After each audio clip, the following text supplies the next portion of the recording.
حضرت عمر رضی اللہ عنہ کی زبان سے بے ساختہ اللہ اکبر کی صدا نکلی اور پورا مجمع اللہ اکبر کے نعرے سے گونج اٹھا۔ حضرت عمر رضی اللہ عنہ نے حیرت اور تحسین سے پوچھا، اے شخص، اگر تو نہ آتا تو ہم تیرا کیا بگاڑ لیتے؟ نہ کوئی تجھے جانتا تھا، نہ تیرا پتہ معلوم تھا۔ وہ شخص عاجزی سے بولا، امیر المومنین، معاملہ آپ کا نہیں، معاملہ اس ہستی کا ہے جو دلوں کے حال جانتی ہے۔ اگر میں واپس نہ آتا تو شاید کوئی نہ جانتا، لیکن میرا رب تو جانتا ہے۔ میں ڈرتا تھا کہ کہیں کوئی یہ نہ کہہ دے کہ اب دنیا سے وعدے کی پاسداری ختم ہو گئی ہے۔ حضرت عمر رضی اللہ عنہ نے حضرت ابو ذر کی طرف متوجہ ہو کر فرمایا، ابو ذر، تم نے کیوں ضمانت دی تھی حالانکہ تم اسے جانتے بھی نہ تھے؟ حضرت ابو ذر رضی اللہ عنہ نے مسکرا کر جواب دیا، مجھے ڈر تھا کہ کہیں کوئی یہ نہ کہہ دے کہ اب دنیا سے خیر اٹھا لی گئی ہے۔ یہ سن کر مقتول کے بیٹے بھی کھڑے ہو گئے، ان کی آنکھوں میں آنسو تھے۔ انہوں نے بلند آواز میں کہا، امیر المومنین، ہم اس شخص کو معاف کرتے ہیں، ہمیں خوف ہے کہ کہیں کوئی یہ نہ کہہ دے کہ اب دنیا سے درگزر کا جذبہ ختم ہو گیا ہے۔ ہمیں خوف ہے کہ کہیں کوئی یہ نہ کہہ دے کہ اب دنیا سے درگزر کا جذبہ ختم ہو گیا ہے۔ حضرت عمر رضی اللہ عنہ کی آنکھوں سے آنسو جاری ہو گئے۔ آپ نے فرمایا، اللہ اکبر، اے نوجوانوں، تمہاری عفو درگزر پر اللہ تمہیں جزائے خیر دے۔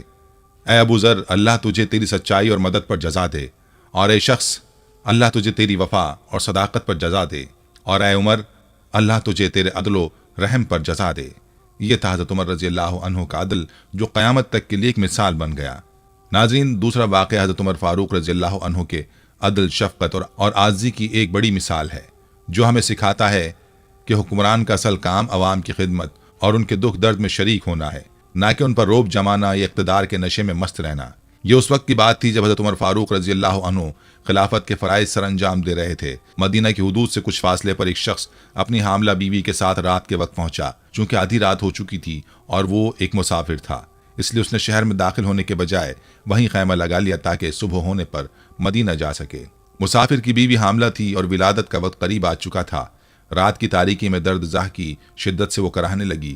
یہ ایک مسافر کا درد تھا، ایک بے بس انسان کی بے بسی تھی، جسے نہ کسی مددگار کا علم تھا، نہ کسی سہولت کی دستیابی کا۔ ادھر حضرت عمر فاروق رضی اللہ عنہ اپنے روایتی گشت پر تھے۔ رات کے وقت وہ مدینہ کی گلیوں میں پھرتے تاکہ خود اپنی آنکھوں سے عوام کے حالات دیکھ سکیں۔ ان کے ساتھ ان کا ایک غلام بھی تھا۔ جب وہ شہر کی حدود کے قریب پہنچے تو انہوں نے دیکھا کہ ایک جگہ آگ جل رہی ہے اور ایک خیمہ لگا ہوا ہے۔ یہ منظر دیکھ کر حضرت عمر رک گئے اور غلام کو حکم دیا کہ جا کر معلوم کرے یہ کون لوگ ہیں اور یہاں کیوں ٹھہرے ہیں۔ جب غلام خیمے کے قریب گیا اور اس شخص سے اس بارے میں پوچھا تو اس نے بے رخی سے جواب دیا، تمہیں سے کیا مطلب؟ ہم یہاں مہمان ہیں اور صبح ہونے پر مدینے میں چلے جائیں گے۔ غلام نے آ کر حضرت عمر رضی اللہ عنہ کو صورتحال بتائی۔ حضرت عمر خود اس شخص کے پاس گئے اور نہایت شفقت سے اس سے پوچھا، کیا بات ہے، کوئی پریشانی ہے؟ خیمے سے کسی کے کراہنے کی آواز آ رہی ہے۔ مسافر نے پھر وہی جواب دیا جو غلام کو دیا تھا، مگر جب حضرت عمر نے اصرار کیا تو اس نے بتایا، میری بیوی حاملہ ہے اور اس کا وقت قریب ہے۔ میں مدینے امیر المومنین حضرت عمر سے ملنے آیا ہوں، لیکن رات زیادہ ہو چکی تھی، اس لیے یہیں قیام کر لیا، مگر اب میری بیوی شدید تکلیف میں ہے اور میرے پاس کوئی مدد نہیں۔ یہ سنتے ہی حضرت عمر کے دل پر ایک چوٹ سی لگی۔ ایک مسافر، ایک غریب شخص جو صرف ان سے ملنے آیا تھا، آج رات کی سیاہی میں ایک بہت بڑی آزمائش سے گزر رہا تھا۔ وہ ایک لمحہ بھی ضائع کیے بغیر تیزی سے پلٹے اور سیدھے گھر پہنچے۔ گھر پہنچ کر حضرت عمر نے اپنی زوجہ سے کہا، کیا تم ایک مسافر عورت کی مدد کرو گی؟ ان کی زوجہ نے حیرانی سے پوچھا، کون ہے وہ اور کیا ضرورت آن پڑی ہے؟ حضرت عمر نے جواب دیا، مدینے کی حدود کے باہر ایک مسافر اپنی حاملہ بیوی کے ساتھ ہے اور وہ شدید درد میں مبتلا ہے، تم اس کی مدد کرو گی؟ بیوی نے بلا جھجک کہا، کیوں نہیں، ضرور کروں گی۔ حضرت عمر نے فوراً ہی ایک تھیلی میں کھانے پینے کا سامان رکھا اور اپنی زوجہ سے کہا وہ کچھ گھی اور دانے لے لیں، جبکہ خود لکڑیاں اپنے کاندھے پر رکھ لیں۔ غور کیجئے، یہ وہ شخص ہے جس کے عدل کی گواہی دشمن بھی دیتے تھے، وہی عمر آج ایک عام آدمی کے لیے لکڑیاں اٹھا رہے ہیں۔ جب حضرت عمر اور ان کی زوجہ وہاں پہنچے تو فوراً کام میں لگ گئے۔ زوجہ اندر جا کر مسافر کی بیوی کی دیکھ بھال کرنے لگی، جبکہ حضرت عمر باہر موجود رہے۔ وہ شخص بے خبر تھا کہ جسے وہ ایک عام چوکیدار سمجھ رہا ہے وہی مدینے کا خلیفہ ہے۔ مسافر کبھی پانی مانگتا تو حضرت عمر فوراً پانی لے کر حاضر ہو جاتے، کبھی وہ گھبراہٹ میں پوچھتا کہ تمہاری بیوی کو یہ سب کام کرنا آتا ہے، تو حضرت عمر مسکرا کر کہتے، ہاں انشاءاللہ وہ سب سنبھال لے گی۔ یہاں تک کہ جب بچے کی ولادت ہو گئی تو حضرت عمر کی زوجہ نے اندر سے آواز دی، یا امیر المومنین، بیٹا ہوا ہے۔ یہ سننا تھا کہ وہ مسافر چونک گیا، اس کی آنکھوں میں حیرت اور بے یقینی تھی۔ اس نے فوراً پوچھا، کیا امیر المومنین، کیا آپ ہی حضرت عمر ہیں؟ جب اسے یقین آیا کہ وہ باقی حضرت عمر فاروق ہیں تو وہ زمین پر گر پڑا اور رونے لگا۔ اس نے کہا، وہ عمر جس کے عدل کی مثالیں دی جاتی ہیں، وہی عمر جس کا روب